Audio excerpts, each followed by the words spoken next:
Selamat datang kembali, hai Hai hai. hai. Halo, halo. Halo, halo. Selamat datang ke podcast Bicara Bahagia bersama saya, Mbak Rika, Mbak Dona, Mbak Eni. Kita hari ini akan ngebahas soal persiapan eh, pensiun, bukan hanya pensiun, tapi juga kayak berhenti bekerja secara penuh waktu. Hari ini kita ngobrol dengan Mbak Rika karena dia eh, mengalami ini sejak setahun. Pertanyaan gue yang pertama nih, Rick. Bagaimana lo menyiapkan diri sampai akhirnya surat pengunduran diri itu lo sampaikan ke tempat lo bekerja? Ya, mungkin gue terangin dulu ya. Gue tuh udah kerja di korporasi itu sekitar hampir 20 tahun gitu ya. Jadi kayak udah terbiasa bekerja di korporasi. Ini walaupun korporasinya berpindah, tapi gue sebenarnya masih satu bosnya gitu. Jadi sebenarnya cuma beda bisnis lainnya aja gitu ya. Nah, di dalam perjalanannya gue menemukan bahwa gue udah kehilangan alasan untuk tetap stay kerja. Kenapa? Karena gue merasa visi misinya udah mulai nggak sama dengan gue. Bukan bukan visi misi owner bukan ya, tapi kayak visi misi pekerjaan itu udah mulai nggak inline gitu. Jadi gue kan juga udah mulai praktek tuh dari 2000, pokoknya 13 tahun praktek ya sebetulnya. Tapi prakteknya itu emang harus gue akuin adalah pekerjaan sampingan gitu loh, bukan pekerjaan utama. Karena apa? Utamanya gue korporasi gitu. Jadi kalau gue bisa gue praktek, kalau nggak bisa gue nggak praktek. Terutama bisanya di weekend gitu. Nah, yang membuat mungkin gue terangin dulu yang membuat gue pengen resign tuh salah satu gedenya itu adalah itu. Kayaknya udah kalau dipikir-pikir tuh cuman gue mempertahankan uang doang gitu loh. Ngerti nggak sih? Hmm. Maksudnya yang gue bisa dapat tuh uang doang. Tapi gue tuh kayak eh kondisinya anak gue juga yang paling kecil itu tuh udah mulai masuk jadi remaja, udah SMP gitu ya. Dan lagi galau-galaunya gitu. Gue ngelihat betapa dia struggling dengan self esteemnya dia gitu. Nah ini juga menggerakkan gue sih kayak gue ngurusin anak orang tapi anak gue sendiri kok nggak bisa keurus ya nggak bisa lah karena gue hidup di korporasi apalagi terakhir gue di medical itu kayak hampir 24 hour kerjanya. Gue udah sama dia aja gue masih sering telepon-teleponan sama orang kantor dan sebagainya gitu. Jadi kayak kayak wah ini kalau gue diemin aja gue akan kehilangan momen gitu loh kehilangan momen bersama dia gitu itu salah satu juga kenapa gue merasa gue udah nggak cocok lagi dengan pekerjaan yang 9 to 5 gitu ya kayak ya nggak bisa lah kayak gitu mending kok 9 to 5 sebenarnya 9 to 9 9 to 12 mungkin gitu ya jadi kayak udah the whole life itu udah itu tapi kan gue kan udah kerja di situ udah lama ya jadi kayak gue selalu mencari alasan untuk stay apapun itu kayak misalnya ya kan kalau gue stay, gue masih bisa nih. Apa artinya gue bawa anak-anak untuk bersenang-senang, leisure gitu ya. Orang suami gue cari buat utama, gue cari buat ya misalnya kayak mereka Sabtu Minggu bisa pergi, bisa makan dan sebagainya. Tapi itu lama-lama alasannya itu menjadi mengada-ngada dan gue mulai Hmm. mulai merasa stres ya, merasa stres. Terus akhirnya ya itu tadi yang paling menghantui gue adalah gue mau ngapain ya gitu. Kayak kayak banyak banget sebenarnya yang bisa aku kerjain karena kan pengalamanku juga udah banyak gitu ya. Jadi kalau mau ngapain aja sebenarnya bisa. Tapi kayak bener nggak sih gitu. Termasuk jadi psikolog itu juga gue waktu itu mempertanyakan karena ya sejujur-jujurnya ya selama ini gue kurang walaupun gue selalu menambah dengan training-training ya, tapi kayak kurang pede gitulah intinya. Terutama kalau Hmm. dapat pasien-pasien dengan gangguan-gangguan mental gitu. Kayak gue kayak don't know what to do gitu kayak gimana sih kayak gitu. Oke ini enggak jadi kayak tapi itu jadi membuat gue menjadi apa namanya kayak kehilangan semangat juga jadinya gitu kayak gue di sini padahal pikiran gue di anak gue gimana ya hari ini anak gue gitu jadi kayak kan pekerjaan itu kita nggak bisa kontrol ya gue cuma punya waktu jam 12 sampai jam 1 gitu untuk gue komunikasi ke rumah atau komunikasi dengan anak gue karena anak gue pulangnya setengah 3 beri nanggung banget gitu terus gimana ya gitu kayak pokoknya kayak gitu terus banyak orang yang ngomong ke gue lu jangan impulsif gitu lo jangan impulsif Hmm. maksudnya resign itu nggak boleh karena impulsif gitu Hmm. damn itu tuh susah banget maksudnya kayak gue berusaha untuk mencari alasan yang tepat tapi karena gue udah kerja berapa puluh tahun buat mereka tuh kayak apa alasannya gitu loh iya apa sih gitu loh kayak nggak bisa menjustify kayak gitu. Ya akhirnya kejadian impulsif juga walaupun udah gue tahan-tahan ya. Cuman pada waktu itu gue menyerahkan resign itu dengan sikap mental yang sudah lebih baik. Tanpa gue mengikuti MPP dan sebagainya emang nggak ada sih gitu. Dan gue nggak ngambil juga dari yang di publik gitu. Nah itu jadi setahun gitu maju mundur. Jadi nggak mudah emang kalau kita udah biasa kerja tiba-tiba harus merubah settingan kayak kayak sekarang bebas deh lo gitu ya. Jadi kayak kalau hari ini mau praktek, kalau enggak gitu. Jadi kayak nah, gue takut sama itu karena gue orang yang biasa sibuk gitu itu. Jadi itu kenapa sulit dan galau gitu. Seperti itu, Pik. Lo konsultasi sama siapa aja sebelum mengambil keputusan itu? Banyak. Ada yang pakai nangis bombay gitu ya. Kan gue juga psikolog tapi butuh psikolog lain ya pada saat itu ya. Kenapa? Dipikir-pikir adalah ternyata yang paling nggak bisa gue kalahin ternyata setelah ya udah menuju ke kesadaran gitu ya, ke awareness gitu. Gue jadi lebih baik, lebih maksudnya gue lebih stabil gitu. Jadi kepikiran kayak ya itu tadi. Akhirnya gue nemuin bahwa sebenarnya lu mau malu sama siapa sih gitu loh. Maksud Gue gue aja ada perasaan sedikit ah, malu, potensi malu. ya potensi malu. Malunya tuh adalah lebih ke diri gue sendiri gitu ya. Nanti gue become something gak sih kalau gue udah nggak kerja gitu. Karena gue merasa selama ini kerja itu membuat gue powerful gitu. Kayak everybody lihat gue, oh gue punya kerjaan dan sebagainya. Kalau ini kan gue juga punya kerjaan sebagai psikolog. Tapi akan langsung banyak gak sih pasiennya? Jangan-jangan weekend doang gitu kan. Panik Hmm. kan? Hari Hmm. sebelumnya tuh gue mesti gimana gitu. Jadi kayak ya seperti itulah yang maksud gue akan kegalauan-kegalauan itu akan terjadi. Jadi ada your eh, keprihatinan utamanya Rika adalah stabilitas finansial, Mm. terus apa Power, bagaimana orang, mm, keresahan menghadapi identitas baru yang tidak terkait betul. dengan jabatan, Mm, terus kemudian ada pergeseran fokus ya, yang ya, tadinya mm, bekerja bisa 12 jam, 15 jam, kemudian ada pemikiran soal anak dan lain-lain. Nah, mm, em, Mbak Dona kalau dalam topik ini ya, em, usia apa namanya setelah bekerja lama dan 20 sekian tahun gitu ya, Rik. Biasanya kan identitasnya emang sudah menempel kan ke, ke kita gitu. Misalnya saya itu adalah direktur apa gitu. Biasanya yang bikin itu menjadi eh, tidak memiliki jabatan itu menjadi menakutkan tuh apanya ya? Apa yang terjadi? Kalau sederhananya kita mau melihat dari hierarki kebutuhan gitu ya, ada beberapa teori. Yang paling populer misalnya Maslow, itu kan memang kebutuhan ada yang paling dasar, fisiologis, kemudian naik rasa aman, kemudian sosial, kebutuhan sosial, kemudian kebutuhan diakui, dan kebutuhan aktualisasi diri. Kemungkinan yang menjadi dilema bagi Rika adalah kebutuhan yang diakui tersebut pada saat Hmm, itu. Untuk iya atau tidak, ya saya eh, continue atau saya stop dan pivot. Memang itu perlu dapat jawabannya dulu, kebutuhan untuk diakui. Apakah hmm, dihargai secara profesional? Apakah ada rasa kontribusi secara profesional? Apakah bila berganti role, berganti kerja itu bisa didapat? Kalau akhirnya jaminan itu sudah muncul, maka menjadi lebih confident untuk memutuskan ya atau tidaknya. Dan setelah itu memang peluang berikutnya adalah aktualisasi dirinya kemungkinan lebih besar bagi Rika, baik hmm, sebagai profesional maupun sebagai ibu bagi putrinya yang remaja. ya, ya. Nah, sama Mbak Elena nih agak beda nih karena Mbak Elena full time-nya juga full time pernah, tapi geser Full time-nya ke tuh tidak full time. geser ke profesional pekerja profesional tuh lebih dulu dapat nikah. Nah, kalau pengalamannya Mbak Elena gimana pas shifting atau bergeser?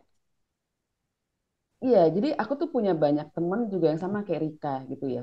Sudah terbiasa kerja yang memang ada institusi yang akan selalu hadir setiap hari gitu ya.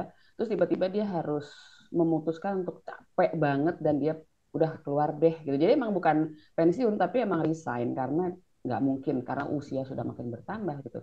Kalau aku sih ngeliatnya gini, kalau aku pengalamannya dari awal kan emang kerja sama orang tuh selalu lebih proyek ya, sebenarnya lebih per project, lebih gitu. Karena kalau stay sebagai karyawan tuh aku mungkin melihat struktural perusahaan itu kadang-kadang nggak, aku bukan tipe orang yang seperti itu.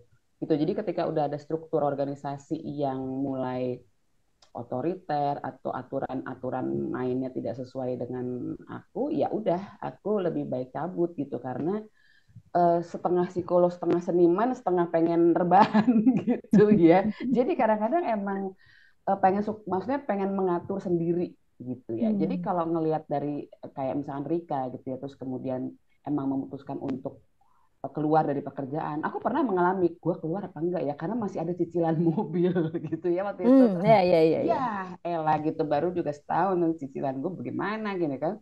Tapi saat itu ngeliatnya gini, gue cicil mobil di project yang gue suka sama cicil mobil dengan kerja tapi tiap hari gue stres, ya mendingan gue stres nyari duit tapi karena gue happy, toh nanti cicilan mobil kelar juga kasarnya gitu, jangan-jangan nggak nyicil, Hmm. gue dapet gede gue lunasin gitu. Jadi ada positif Ada apa namanya, optimisme ya. optimisme itu karena aku ngerasa tidak sebagai karyawan itu juga dulu survive karena emang awalnya tuh selalu kerjanya tidak pernah, lebih sering tidak berkantor gitu, lebih sering sendiri. Jadi ketika memutuskan untuk keluar dari kerjaan yang pernah lah paling lama 2 tahun lah bekerja di sebuah apa namanya perusahaan gitu, ya ternyata untuk my mental health gitu ya emang ternyata nggak bisa kerja yang dua tiap hari gitu, jadi emang ya udahlah gitu.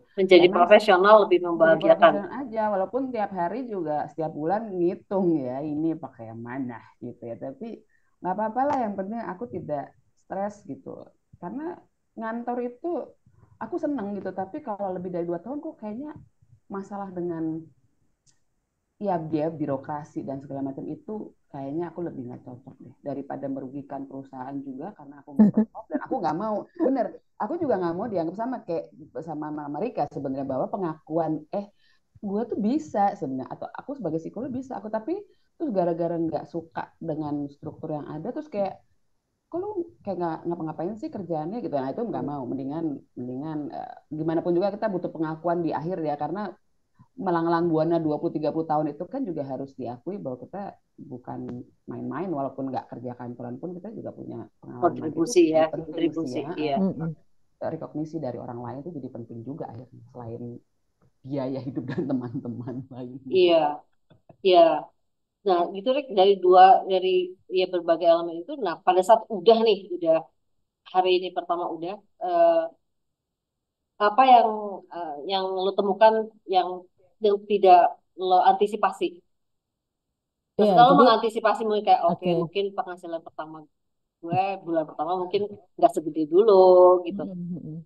Terus apa yang tiba-tiba lo temukan yang tidak lo antisipasi?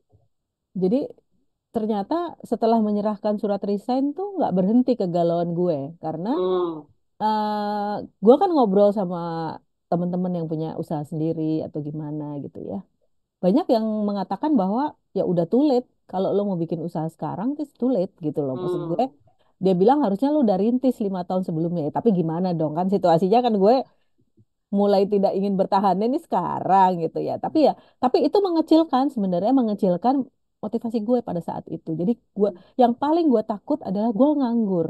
That's not about the money aja gitu ya. Iya, Tapi kayak apa sih aktualisasi diri gue gimana iya itu gitu. yang bahaya. Itu yang paling berat. Nah, terus hmm, ya itu tadi perjalanannya cukup sekitar 3 sampai 6 bulan awal itu cukup apa ya cukup asoy deh naik turun gitu ya hari ini bulan ini aku kan belum pernah jadi asonger ya jadi ya bulan ini kita dapat segini Wah, oke songer harus sejati gue. cukup oke cukup terus kayak bulan depannya kok lebih kecil ya kantornya gimana ya tapi itu tadi gue beruntung sih maksud gue punya suami yang supporting karena dia bilang gue ngeliat lu udah nggak happy gitu jadi gue nggak mau lo makin tua makin nggak happy gitu ibaratnya gitu ya jadi kayak aku "Heeh juga ya gitu kan soalnya kalau gue senewan kan pasti dia juga kena ya split split energi. pasti.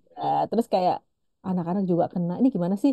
Gue kepengen berhenti karena anak-anak, tapi kok malah jadi anak-anak yang kesplet-splet gitu. Jadi akhirnya gue bikin macem-macem tuh waktu baru awal berhenti gitu ya. Kayak gue bikin ya, sampai sekarang sih masih kayak perusahaan sendiri gitu ya tentang konsultasi HR karena emang kemampuan gue di situ. Terus kemudian gue praktek di sana sini gitu.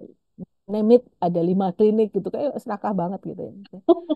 Yang resmi 3, tapi yang itu lebih banyak kita mungkin nggak sebanyak yang lain. Hanya pada saat gue dibutuhkan, gue masuk gitu ya. Kayak gitu, lebih ke situ-situ. Tapi kayak kayak nggak puas. Nah, terus sampailah gue di titik gue bisa terima. Nih, gue udah mulai bisa gini nih. Jadi setelah Jadi sempat ada post power syndrome ya dong. pos oh iyalah, lu bingung pusing kayak lu harus kan berubah ya ininya apa? Hmm. Bukan gue nggak bukan bilang nggak dapet duit ya. Maksudnya gue punya duit dari hasil kerja gue selama ini ada.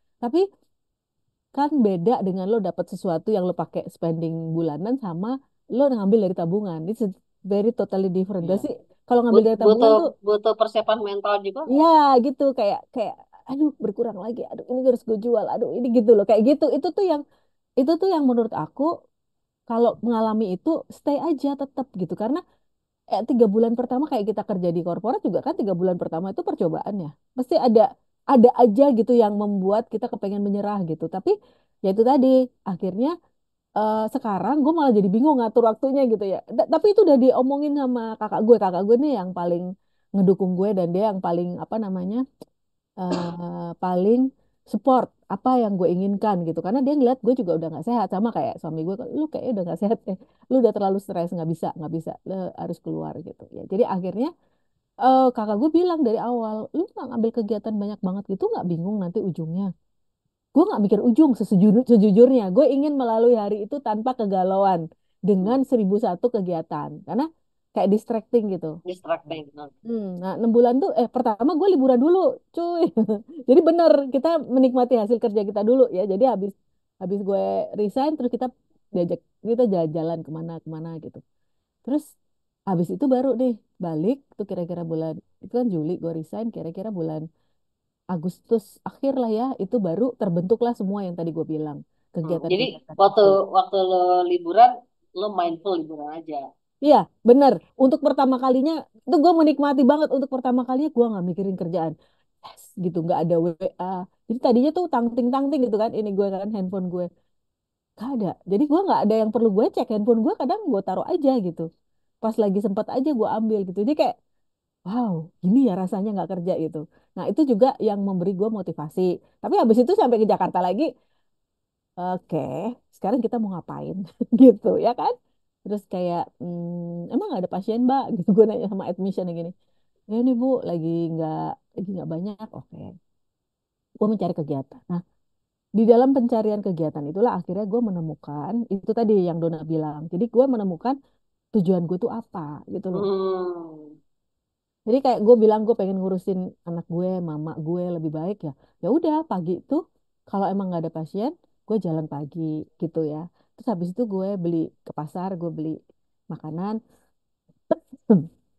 Kemudian baru gue masakin makku dulu, baru aku bisa kemana nih. Terus kayak untuk anakku, aku bisa nih ngantar jemput gitu. Kayak menikmati padahal ada supir juga, tapi maksudnya gue bisa ngikut gitu. Mana dek? Oh ya udah sekalian yuk dek, mama mau ikut kemana gitu. Jadi kayak lama-lama kami jadi deket dan lama-lama aku jadi lebih paham bahasa-bahasanya dia nih, bahasa-bahasa anak kan aneh-aneh gitu ya. Nolat lah, apalagi ya. Gue belajar lah dari situ, gue ikutin semuanya akhirnya kita jadi kayak best friend sekarang jadi gue eh, dapet tuh di dalam masa kegalauan itu positifnya adalah kalau kita terus maju itu makin lama tuh kayak sinar tuh keluar aja gitu. Hmm. Kayak keluar Optimis aja ya memang ya.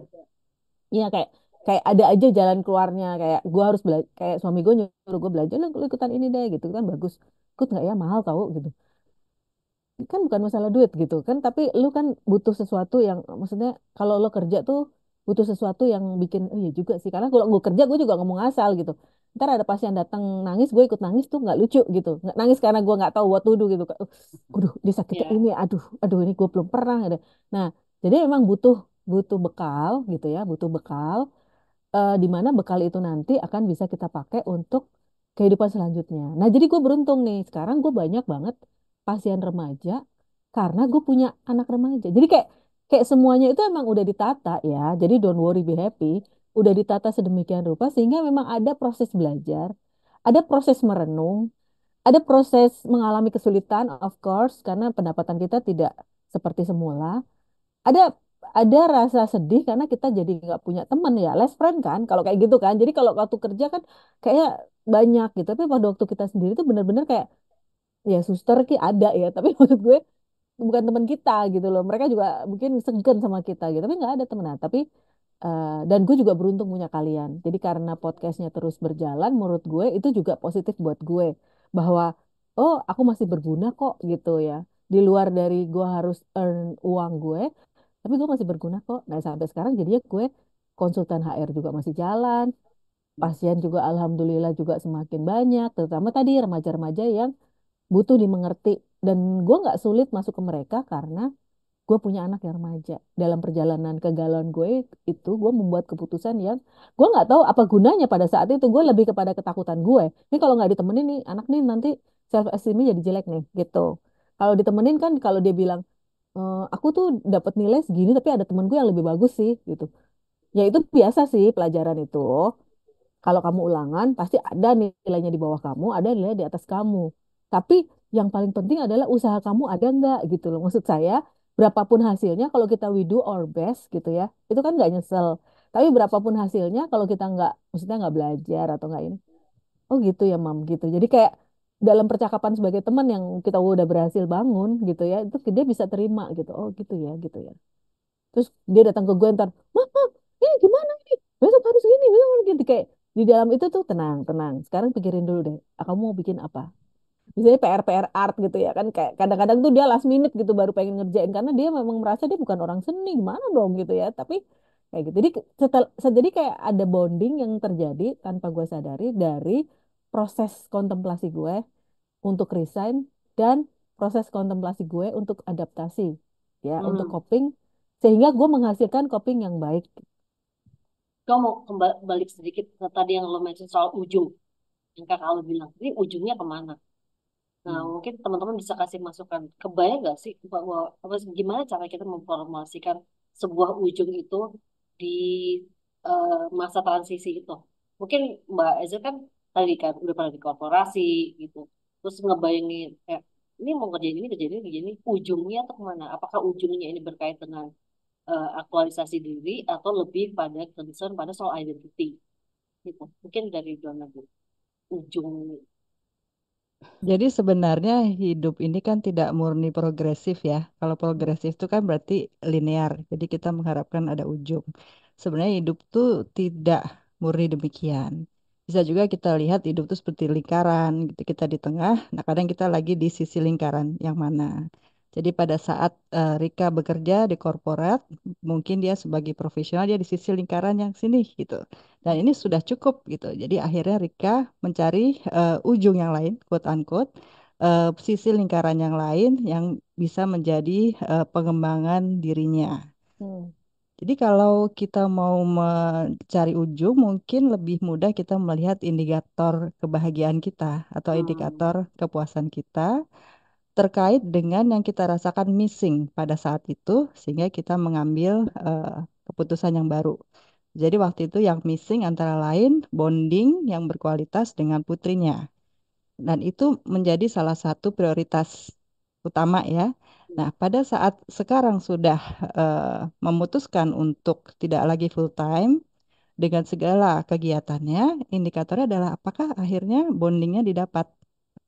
Kalau akhirnya didapat, maka itu salah satu ujung yang Rika sudah berhasil capai.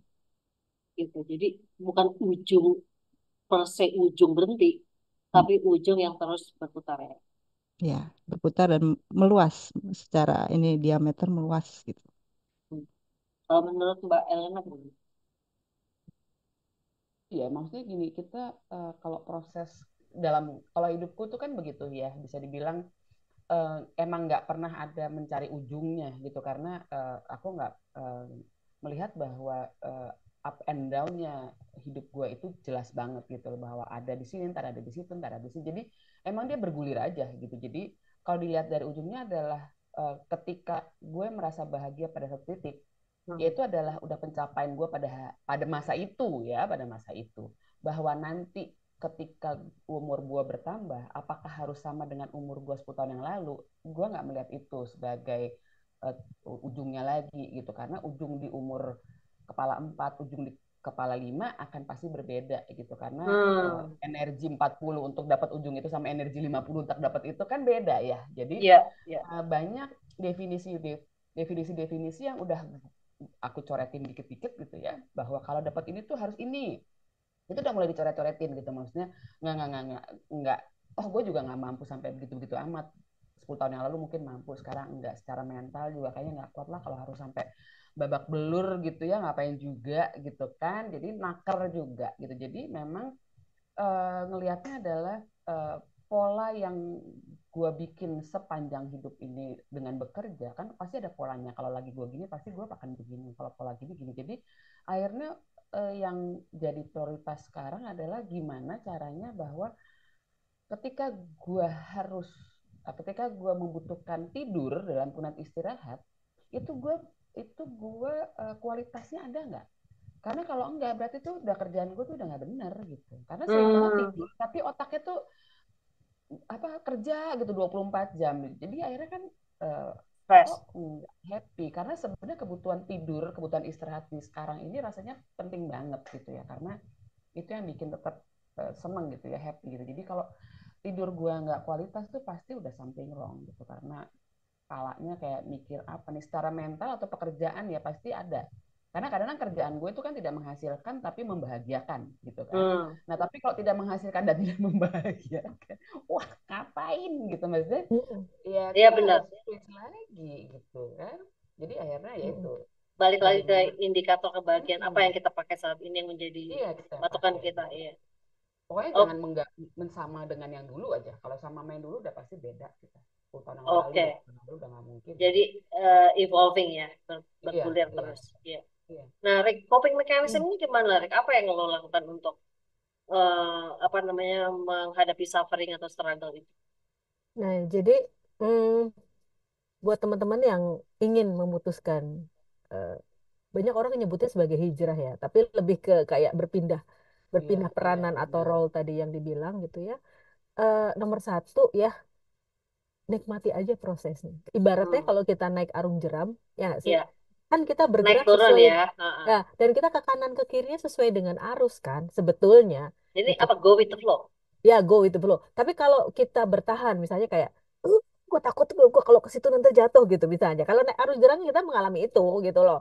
Proses berpikir kita tuh beda gitu dengan Iya, alam gitu kan. Kayak, nggak bisa nih, aduh ntar lagi gue kecemplung nih gitu. Kayak, jadi kita menahan badan kita. Nah malah Hmm. pasti abis itu badannya pegel-pegel. Karena kamu melawan gitu loh. Nah itu sama kayak yang gue alami gitu. Ketika gue semakin menginginkan sesuatu terlalu instan kali ya gitu, karena gue takut kan gue nganggur gitu ya, gue ngambil banyak hal gitu. Jadi sebaiknya sih gini, karena sebenarnya kayak ikutan MPP financial, I don't know ya gitu kalau teman-teman ya, tapi kalau aku nggak ikutan gitu karena menurut hmm, aku hmm. yang paling Bukan paling cuma harus sekedar diperhatikan finansialnya. Ha-ha. betul itu adalah mental kita gitu ya. Oke. Jadi mental kamu masih berantakan di 1 bulan 2 bulan 3 bulan, that's fine, Iya, karena itu Hmm. adalah prosesnya. Jadi dalam apa tantangan mental pun dinikmati aja. Nikmati aja kayak tadi, kalau ke Tapi kanan ya kan kita ke uni kanan, ke uni kiri ke kiri. pegangan kan. Kalau lagi Ya. mental Oh lagi iya iya, pegangannya goyang. adalah yang tadi dibilang tadi oleh teman-teman, yaitu long goal kita apa sih gitu. Lo kamu sebenarnya hmm, punya goal nggak? Ya kita harus punya goal. Jadi kalau misalnya aku berhenti dengan tujuan melayani keluargaku, ya sudah itu goal kamu gitu loh. Jadi kayak Hmm. aku berhenti untuk melayani keluarga, berhenti karena harus melayani, mulai memperhatikan keluargaku. Terus kita ngitungnya pakai rupiah, kena nggak? Nggak kena gitu. Jadi long goalnya itu, jadi ada long goal, ada short goal. Tapi kita kita name it kalau bisa satu kata aja. Misalnya kayak happy, satu kata ya boleh, satu dua kata, happy family, oke, long goalnya taruh di tengah. Jadi hmm. abis itu prosesnya, kalaupun ngawur ini tetap dapat nggak sih gitu. Iya, iya. Nah itu yang bikin jadi pegangan kalau menurut aku ya, yang aku alamin gitu, karena aku pegangannya tadi bondingnya itu aku dapet. Jadi kayak finansial ya udahlah gitu. Gue nggak bilang bahwa gua nggak sulit ya dalam 6 bulan itu. Tapi itu tadi yang menguatkan kita adalah long goal. Bahwa yang kita lalui sekarang ini short goalnya aja. Kalau gua ngambil kursus, short goalnya adalah gue lulus dari kursus itu. Tapi long goalnya adalah gue bisa pakai loh kemampuan itu ya yang gue pelajarin itu untuk hal yang lebih berguna gitu. Nah, karena kita udah, kalau aku ngerasa karena umurku juga udah mulai masuk ke seteng gitu ya, seteng. Jadi kayak altruismeku juga jadi gede gitu. Menurutku Oke. ya kan, kalau dulu masih muda, oh ambisi gitu. Kok sekarang kan ya Altruisme anak masih ya muda, nggak terlalu di nggak depan. terlalu nggak Heeh. terlalu. Kalaupun di depan kan idealisme kita aja. Kadang kita juga capek sama altruisme itu. Tapi pada saat ini kayak apa yang bisa gue lakuin ya gitu. Bahwa buka perusahaan, bahwa buka ini tuh is that a good things gitu. Tapi kalau aku tuh akhirnya pada sampai di titik bahwa setelah 3 bulan atau 2 bulan gue resign, itu gue nemu bahwa tujuan jangka panjang gue adalah keluarga gue, yaitu adalah gue pengen bikin bisnis bersama dengan anak gue yang kebetulan juga psikolog. Dia lagi ngambil profesi, terus calon menantu gue juga psikolog. Jadi kayak kita we can do something gitu loh, together gitu. Itu lebih ke excitementnya lebih ke situ, bukannya kita akan dapat duit yang banyak, kita Hmm. akan gitu. Jadi lebih banyak lagi orang yang bisa kita itu. Terakhir pembicaraan kita dengan anak dan menantuku adalah kita pengen bikin anxiety center di mana everybody can Nice. come gitu ya. Everybody can come. Terus kita coba obatin. Kalau Ini nggak mau bukan berobat, bukan tempat perkumpulan orang-orang cemas aja ya. bukan, bukan. Jadi kayak bahkan bentuknya tuh mungkin kayak playroom gitu. Malah pengen kayak gitu. Jadi kayak kalau mau ngatasin cemas mau pakai main distraction silahkan ada. Tapi kalau mau konsul juga ada. Kita akan bantu mewujudkan Iya, kayak kamu bisa lebih santai, kamu lebih bisa nafas gitu dengan mengajarkan teknik-teknik pernafasan, mindfulness. Aku rasa itu udah excitement tersendiri. Jadi sekarang ini gue ngelaluinnya nggak gitu berat karena I know my long goal tuh itu gitu loh. Kayak I wanna be there for my family and orang-orang yang butuh sama gue gitu loh. Terlalu mulia ya kali, tapi ya itulah yang terpikir karena usia kita udah segini ya nyari apa sih kita gitu. Lebih ke situ iya, ya. iya, iya. Oke, gini, pertanyaan gue sekarang gini kan, lo melakukan definisi ulang terhadap happiness lo tuh apa di Ya, itu ya, kan di masa transisi itu lo ya, happiness gue tuh adalah nemenin anak sini ngobrol lebih dalam jadi lebih dekat. Nah, gue mau tanya sama Donna dan Eza, pada saat lo definisi ulang happiness eh, itu berkait dengan aktualisasi diri lagi atau cuma ingin meningkatkan rasa kebermanfaatan kita aja sebagai individu yang menyangkut altruism tadi. Dia lebih kemana tuh ininya eh apa namanya eronya sih namanya arahnya Mm-mm. lebih kemana kayak oke gue mendefinisi ulang happiness gue terus em, apakah itu struggle-nya antara your sense of self in terms of gue bermanfaat untuk family, altruism, atau lebih kayak uh, aktualisasi dirinya sudah tidak terlalu penting. Tapi yang lebih penting adalah indikator happiness gue itu di situ gitu. Gimana teman? Soalnya gue tanya cukup jelas gak sih? Cukup, cukup jelas. Kita mungkin melihatnya tidak lagi pada hierarki kebutuhan, kita bisa juga Geser. melihatnya ke tahap perkembangan, gitu ya. Misalnya Oke. kita pakai Erikson psikososial, bahwa memang dewasa itu kan ada dewasa awal, dewasa menengah, dewasa akhir ya, atau lanjut usia. Dewasa awal itu memang fokusnya lebih di apakah dia bisa bersosialisasi dengan lingkungan kerjanya. Kalau bisa, dia bisa berkolaborasi, dia happy. Kalau enggak, dia terisolasi, gitu. Sehingga eh, ukuran kebahagiaannya bisa dilihat di situ. Dewasa menengah biasanya usianya antara 40 sampai 65 itu apakah bisa produktif atau stagnan. Nah, di sini Rika memang sesuai dengan tahapannya yaitu untuk bisa produksi, bisa berkarya nyata, eh, bisa berkontribusi secara profesional tadi sehingga orang merasakan hasilnya dan itu sebenarnya fondasi yang kuat untuk masuk ke tahapan berikutnya yaitu mengintegrasikan semua keberhasilan yaitu kauda lansia usia 65 tahun ke atas atau sampai berhasil atau putus asa gitu. Jadi Hmm. dalam proses perkembangan untuk bisa tetap produktif, ya tidak stagnan, Di situ eh, bisa kita mengacu ke tadi hierarki kebutuhan tadi.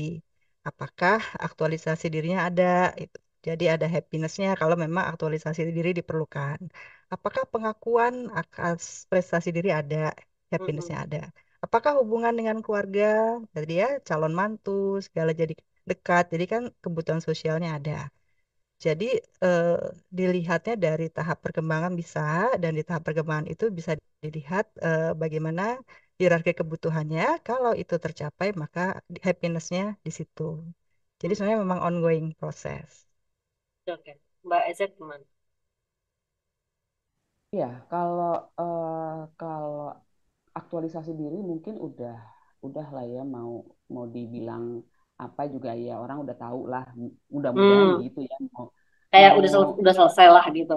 udah Atau selesai lah ya. hmm, Maksudnya toh orang juga kalau perlu apa pasti ya, kalau memang dia tahu siapa Elena ya pasti dia nyari gitu kasarnya gitu. Jadi kayaknya nggak perlu lagi woro-woro gitu. Tapi yang penting sih sebenarnya kalau aku bilang, kayak kayak kayak Dona bilang gitu atau Rika juga, bahwa semua kan proses ya, semua proses, dan aku melihatnya bahwa yang sekarang harus disiapkan adalah kita sendiri sama keluarga, sama kita sendiri sama diri kita sendiri gitu loh. Maksudnya eh ya terutama kalau aku kan tidak ada mensupport, dalam pengertian aku tidak ada siapa-siapa di sampingku walaupun di bawahku gitu, tapi kan ada ponakan, ada keluarga lain, ada orang tua masih gitu kan. Jadi mensupport mereka dengan bahwa aku, karena kalau aku mentalnya nggak bener, ke bawah nih semua, seluruh yang di atas maupun yang di bawah gitu. Jadi aku sendiri harus menjaga mentalku sendiri, eh, karena makin rentan, semakin usia makin bertambah itu kan sensitivitas juga makin besar gitu, bahwa nggak dini dikit langsung kita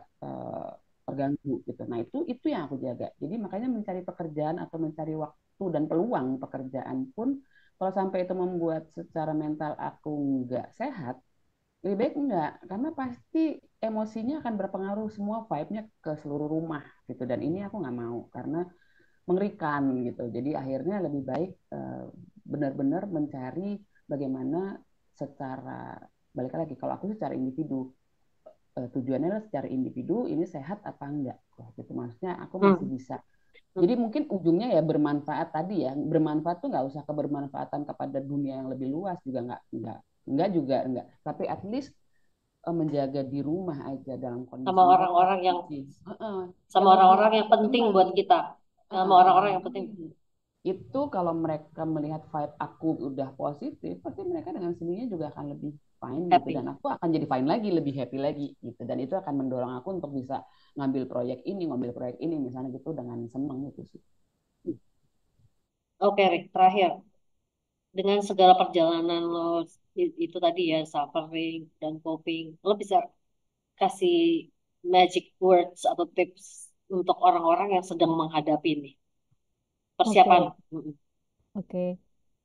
Mungkin tadi sudah aku sebut ya untuk teman-teman yang lagi mau memutuskan nih ya, atau lagi menghadapi sebentar lagi aku mau pensiun, aku mau ngapain, udah mulai panik ngeliat teman-teman yang lain udah punya bisnis dan itu don't worry, be happy ya, karena kembali lagi sekarang kamu jadi punya kesempatan untuk contemplating. Malah aku menyarankan take a break aja gitu ya, take a break dulu ya, mau sebulan break ya break aja, tenangkan diri dulu, keep your mental health itu sehat gitu ya. Terus abis itu akan tahu kok apa yang bisa kita lakuin itu akan tahu. Itu kan kalau buat seorang apa ya, aku seorang ibu ya, mungkin teman-teman yang single juga sudah terbiasa kita mengerjakan beberapa pekerjaan sekaligus, sambil meeting sambil nyuruh Mbak ngerebus sayur gitu kan, nanti biar pulangnya gitu kan, Iya. itu kan udah kita biasa ya. Jadi terutama buat wanita-wanita yang akan pensiun, nggak perlu takut kok. Break aja dulu ya. Kemudian capailah mental health yang selaras. Baru tadi kita bisa ngikutin arahnya air gitu. Sehingga kita sendiri semua hal yang terjadi pada kita ini bisa jadi modal loh ke depannya. Kayak aku kenapa pengen mendirikan anxiety center karena I've been there gitu. I've been there. Aku pernah ada di titik anxiety itu walaupun nggak parah ya, tapi buat aku I feel you gitu. Jadi kayak aku tahu gitu. Jadi ya pertama break aja dulu, nggak usah mikir, kalau perlu nggak usah mikir apa-apa dulu, berliburlah dulu. kemudian contemplating, cari waktu untuk merenung, cari waktu untuk menyenangkan diri, misalnya dengan yoga atau apa gitu ya, yang sehat gitu ya. Sehingga pas kita udah merasa fit, baru kita bangun lagi. That's okay. Dan untuk itu kita butuh support system. Jadi nggak usah malu, nggak usah gengsi, kita butuh support system. Jadi bicaralah pada orang yang signifikan pada Anda gitu ya. Apakah itu suami, apakah itu orang tua, apakah itu siapa. Bicara aja kondisi yang sesungguhnya dan minta support mental dari mereka. Karena itu sangat-sangat akan membantu. Yang paling penting lagi, selalu pilih yang buat kamu bahagia. Yes, on that note, thank you teman-teman. Dan choose to be Happy. happy. Happy. Bye.